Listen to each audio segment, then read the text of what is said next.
do que eu acho que a palavra mudança significa para mim nas minhas experiências que eu tive aqui.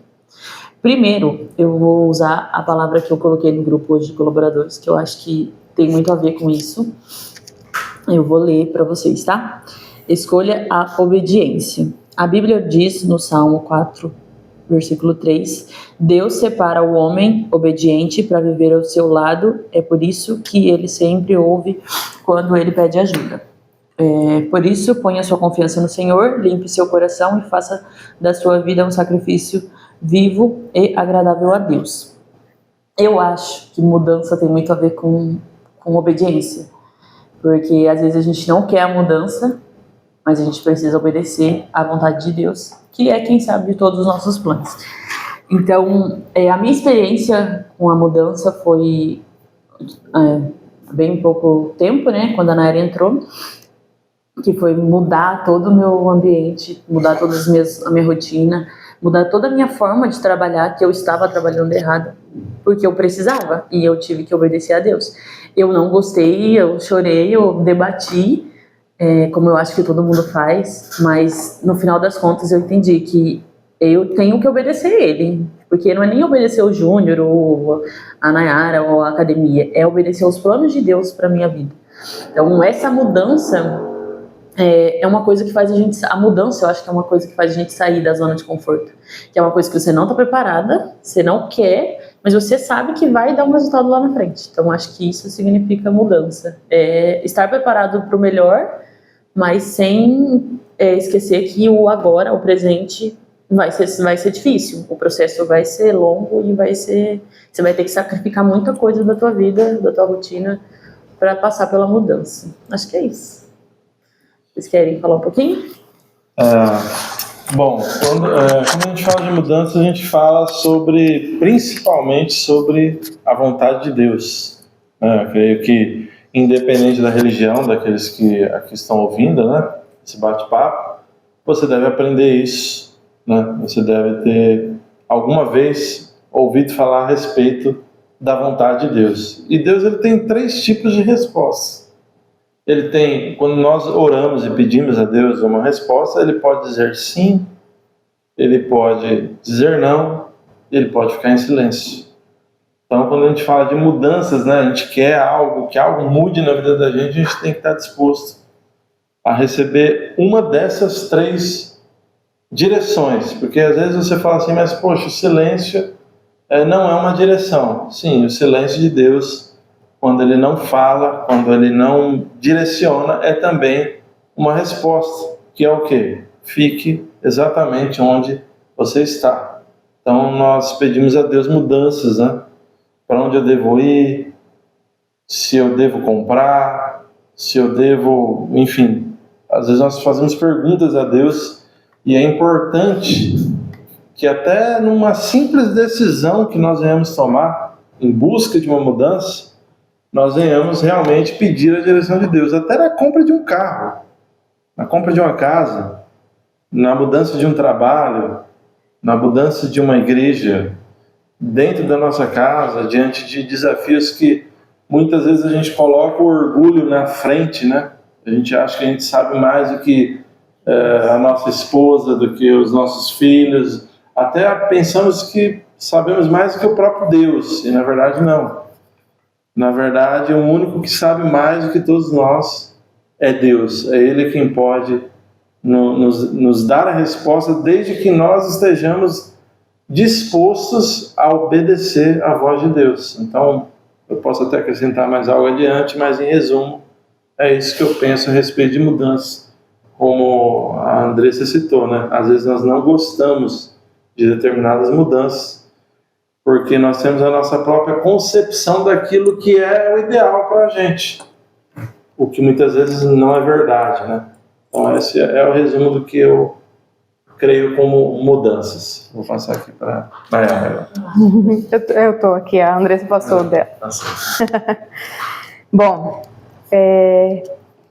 eu coloquei esse tema porque eu sou uma pessoa que eu gosto de mudar, né? A minha vida, ela se baseia em mudanças, né? Eu já mudei de casa mais de 5 vezes, já mudei de cidade, já mudei de nossa, eu gosto de mudanças. Justamente porque isso me provoca algo que a Andressa citou, sair da zona de conforto. E eu acho que a gente só consegue melhorar quando a gente está disposto a mudar, né? E aí entra também no que o Cleus falou, né? De que a gente às vezes precisa olhar para dentro, precisa fazer uma autoanálise.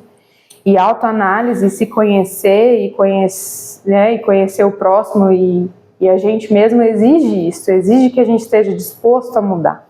Né? E eu acho que Deus é pró-mudança, né? Porque Ele nos dá o livre-arbítrio para fazer escolhas, né? Para escolher o que a gente quer para a nossa vida e assumir as consequências. Né? E falando um pouco da minha área, né? A psicologia, eu gosto sempre de colocar que nós, seres humanos, somos seres biologicamente programados para não querer mudar. Por isso que é tão difícil mudar. O nosso cérebro ele é programado para não querer mudar. Já até citei algo aqui para vocês, né? O nosso cérebro ele é programado para economizar energia, para automatizar processos, para fazer tudo, né? Por isso que a gente... E a gente tem essa dificuldade com mudança nas coisas simples do nosso dia a dia. Quando vocês vão lavar a louça, a gente vai lavar a louça, você não tem um processo que você segue? Primeiro você lava o prato, depois você lava o talher, né? Eu lavo assim, primeiro eu lavo os pratos, depois eu lavo os talheres, depois eu lavo os copos. E todo mundo tem. E mudar essa pequena rotina já é difícil. Fala para você lavar primeiro o copo. Sim. É ruim? Começar a arrumar a casa por um corredor, um cômodo diferente. Por exemplo, escovar o dente. Você está acostumado a escovar o dente sempre com a sua mão dominante, que é a direita, por exemplo. Pede para escovar o dente com a esquerda. Dói, incomoda, é difícil. Então, o processo de mudança, ele é um processo doloroso, um processo difícil, mas que no final nos gera alguma coisa, alguma lição, alguma experiência, né? Isso que é o mais valioso, que a gente pode tirar, né? Às vezes mudar não quer dizer que vai ser bom. Né? Eu mudei de emprego. Às vezes eu vou me arrepender lá na frente. Mas é uma consequência de uma escolha que eu fiz e de uma mudança que eu aceitei fazer na minha vida. E que isso vai gerar algo para mim como experiência. Boa ou ruim, mas é uma experiência. Que a longo prazo traz um aprendizado, né? Então, eu sou super a favor de mudança. Eu acho que meu maior crescimento foi quando eu decidi mudar. Né? Eu saí da casa dos meus pais, porque eu sabia que lá eu não cresceria tanto. Quando eu mudei da casa dos meus pais, foi onde eu mais cresci, onde eu mais me desenvolvi como pessoa. Não porque era ruim, né? Na casa dos meus pais era maravilhoso. Justamente por isso que eu estava tão acomodada, porque era maravilhoso. A zona de conforto. Eu tive que sair da casa dos meus pais para aprender a ser uma pessoa melhor, uma profissional melhor, uma namorada melhor, né? Então mudar, ela exige escolhas e exige que a gente assuma, né, as consequências das nossas escolhas, para lá na frente colher algo legal. E Nara, assim, uma pergunta. O que você diz para quem toma uma decisão e essa decisão ela tá muito ruim e você nem sempre consegue reverter ela em um curto prazo?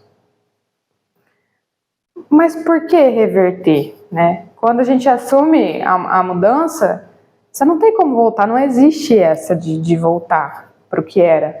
Você precisa olhar para trás, assumir onde deu errado, onde você errou, para você não cometer novamente. E seguir, né? Eu acredito que essa de consertar as coisas é muito utopia, não dá para consertar. Uma coisa que você quebrou, você não conserta mais. Você assume a responsabilidade, aprende com aquilo e tenta para uma próxima fazer diferente. Tentar levar algo positivo, uma experiência positiva daquilo. Mas consertar eu não acredito que dê. Digamos, voltar ao ponto de partida, né? Porque muitas vezes você tem que... peraí, eu errei, eu vou ter que voltar atrás daquilo que eu fiz e a partir dali... Sim. Enfim, e às vezes o orgulho não deixa a pessoa voltar atrás. Sim. Né? Por exemplo, aquela situação no casamento onde ele errou, quebrou o casamento, às vezes ele tem que voltar atrás, pedir desculpas, assumir que errou, ele não quer. Né? Ele sai do trabalho, vê que errou, mas ele não quer voltar a tentar novamente no mesmo lugar, porque ele tem orgulho. Então o orgulho muitas vezes atrapalha a pessoa de admitir que na mudança que ela fez, ela errou e que ela tem que corrigir. Sim. E nesse exemplo mesmo que você citou, em relação a relacionamentos, né, é algo que eu falo também, a pessoa errou. Não tem como voltar atrás. Por exemplo, uma traição. Você tem como desfazer? Não tem. A pessoa perdoou, mas ela não vai esquecer o erro, né? E o ato que foi cometido. Mas você pode tentar reconstruir, né? A partir daquilo, se tornar uma pessoa melhor, né? Rever as suas atitudes, querer a mudança, porque não adianta nada se você não quer, você não vai mudar. Então, querer a mudança e tentar reconstruir algo, né? A confiança, uma vez que ela quebra, é muito difícil de você voltar atrás, de você... Então, é um processo que vai ter que começar tudo de novo, passo por passo, né? Vamos fechando o contrato. Pode entrar. Estamos no meio de uma live. Aqui está uma de nossas gestoras. Dá um oi pro pessoal aí, tem mais de 300 pessoas assistindo a gente. Estamos ao vivo. Eu acho que... Eu vou falar um pouquinho. Você também, daí eu falar mais. Eu acho que essa questão de mudança é uma coisa que é a mesma coisa que o relacionamento do gestor com o colaborador. Ele tem que assumir que não estava sendo feito, foi o que aconteceu, assumir que não estava sendo feito e seguir a mudança daí para frente. Não ficar pensando no que você errou lá atrás. Porque eu acho que quanto mais a gente pensa no que a gente fez de errado, mais errado a gente vai fazer. Porque a gente não consegue focar lá no futuro. A gente fica focando no passado. E daí gera medo, né? Porque aí você fica com medo de errar sempre. Se você resolver mudar mesmo a sua percepção, que acho que também tem a ver com mudança, entender que você pode, você esquece o que você errou e segue em frente. Acho que isso tem muito a ver com essa relação de gestor com colaborador. Interessante essa questão do medo, né? Eu às vezes passo por isso. Quando a gente olha para onde a gente errou, a gente começa a ter medo de arriscar. E a gente trava e não consegue seguir adiante a partir daquele erro que a gente comete. Isso aí é muito real mesmo. A mudança é a gente achar que não é capaz. Porque se a gente não quer mudar, a gente acha que não é capaz. Mas aí quando você entende que você pode ser capaz, pode ser que dê errado, mas se você entender que você pode ser capaz, você consegue mudar. Aí você consegue acreditar na mudança e fazer o processo seguir em frente, né? Fazer o processo dia por dia, um dia de cada vez. Eu acho que esse negócio de mudança está muito atrelado ao medo que a gente falou também, né? A gente tem medo, né? Do que pode... O desconhecido, ele traz medo, né? Do que a gente não sabe o que vai acontecer. Mudar quer dizer que você perdeu o controle. Eu não sei o que vai acontecer, eu não tenho mais controle. Meu planejamento foi, porque eu resolvi dar um passo em outra direção, né? Ter uma mudança. Então você já não tem mais controle do que vai acontecer. É o oculto, né? O inesperado, que a gente não planeja. Que aí eu acho que entra muito a fé. Porque se você não tiver fé, você não consegue acreditar em nenhuma mudança, você não pode acreditar em nada. Sim. É igual muitos apóstolos, né, que acho que vocês falam assim, na Bíblia, todas as coisas que aconteceram foi porque ele acreditou no impossível, no que não poderia acontecer. No invisível, no invisível, naquilo que ele não pode ver. E ele... Ela pensa a respeito de mudança. Nós estamos falando sobre mudança, já divagamos aqui bastante. Mas a gente quer ver a sua opinião sobre mudanças. Pendura aqui, ó. Igual eu pendurei. A gente só tá fazendo um teste só, depois a gente vai... Tá. Sobre mudanças, né? Eu acho que eu mais que ninguém, estou numa fase da minha vida que eu estou literalmente vivendo uma mudança. Uma mudança de fase, uma mudança de ciclo, uma mudança de comportamento, uma mudança de atitude, uma mudança de conversas diferentes, conversas essas que eu não tinha antes, pessoas que eu nunca imaginaria que trabalharia na vida, pessoas querendo ou não que são muito importantes, que tem aí uma carga de tempo, né, uma responsabilidade não, uma experiência maior de tempo. Minha vida em si sempre foi uma mudança, né? Eu sempre estou tentando evoluir, estou sempre tentando mudar. Mas eu acho que trazendo um lado da mudança para a empresa é mais um desafio, né? De você se desafiar sempre. De você também confiar no seu processo, porque nem toda mudança significa... Tem mudanças que é para o bem, né? Tem mudanças que podem ser ali, que causam mal. Mas o que só vem na minha cabeça em relação a mudanças é processos. Processos que precisam ser avaliados, processos que precisam para o seu crescimento.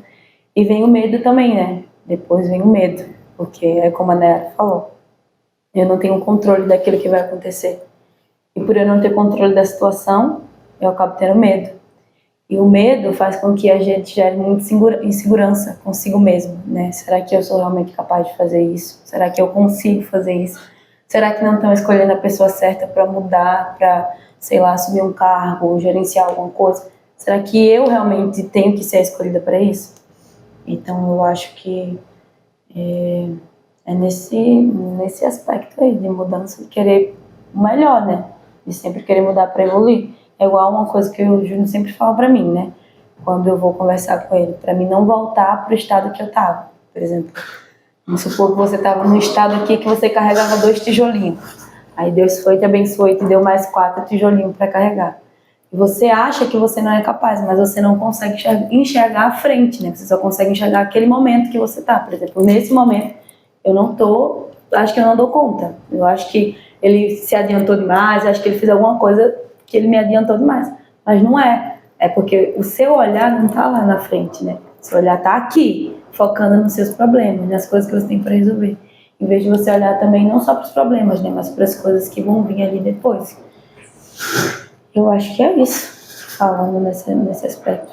E eu acho que um aspecto legal de mudança é mudança de gestor para colaborador, né?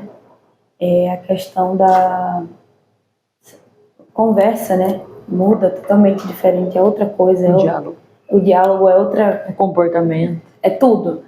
Você tem que se autoavaliar a todo momento. A todo momento você tem que... Meu Deus, será que isso que eu estou fazendo é o correto? Como que agiria um gestor nesse sentido? Eu acho que não é mudança de colaborador para gestor, é a mudança do teu interior. Você está evoluindo. Quando a gente começa a evoluir, a gente começa a se autoavaliar. Então, se a gente fez uma coisa errada, eu, por exemplo, me culpo muito. O Júnior já até sabe, quando eu não faço uma atividade, eu fico muito mal comigo mesma, porque eu estou me culpando. E eu acho que isso é amadurecer. A gente começa a crescer, a gente começa a entender que aquela coisa depende da gente. Então, quando a gente não faz, a gente se frustra. Acho que isso não é de gestor para operacional, acho que é de evolução mesmo. A pessoa, quando ela vai evoluindo, ela vai entendendo que depende dela e é só ela mesma. Eu acredito que essa questão de culpa, por um lado é ruim, claro, né? A culpa ela nunca faz bem para ninguém, mas tem um outro lado de que a gente está querendo evoluir, então a gente está se cobrando. O lado bom é isso, né? Que é essa cobrança que a gente faz, e eu sou assim também. Eu fico ali, né? Igual algumas situações que eu falo coisa, pô, tô com um problema nisso e nisso, eu não precisa nem de dizer isso, mas é aquela cobrança que a gente faz com a gente mesmo, que nem ontem os anúncios parou, eu não precisa nem ter falado pra ninguém. Parou, mas é só fica quietinho e fica por isso mesmo. Mas é justamente essa culpa de, puxa vida, tem que sair melhor, tem que melhorar, tem que resolver, e a gente realmente se sente mal. Tanto que quando a gente conclui uma coisa, a gente não precisa do parabéns do outro. A gente mesmo já se sente feliz. Eu mesmo, quando eu concluo uma coisa igual, eu faço uma cobrança boa, nossa, eu mesmo fico bem comigo mesma. Não importa se o Júnior não deu parabéns, a Nara não deu, eu estou me sentindo bem, porque eu sei que eu fiz uma coisa além do que eu já sou capaz. Exatamente. Então eu mesmo parabenizo. Então, como eu já vou finalizar o vídeo lá, porque acho que a bateria deve estar no fim. Eu espero que esteja tudo certo, que deu tudo bom aí para vocês. E até a próxima. É isso aí.